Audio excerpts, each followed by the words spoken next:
Hi, welcome back to another quick guide. Today I'll teach you how to delete iCloud photos from iPhone permanently. And it's literally an easy process, so make sure to watch until the end of the video to know how it's done. To begin, open your browser and navigate to iCloud.com. Ensure that you are logged into your Apple ID and iCloud account.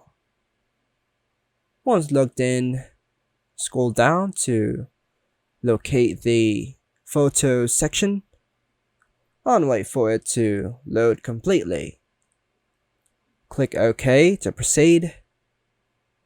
In the Photos section, click on Select at the top right corner. Choose the photos you wish to delete. After selecting the photos, click on the trash icon at the bottom. Then, click Delete to confirm the deletion. Next, go to the Album section and access the recently deleted folder.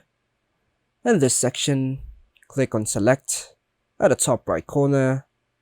Afterward, click on Select All at the top left. Finally, click on Delete at the bottom left and confirm the deletion by clicking Delete. And that's all for now, folks. Hope you like and subscribe. Thank you.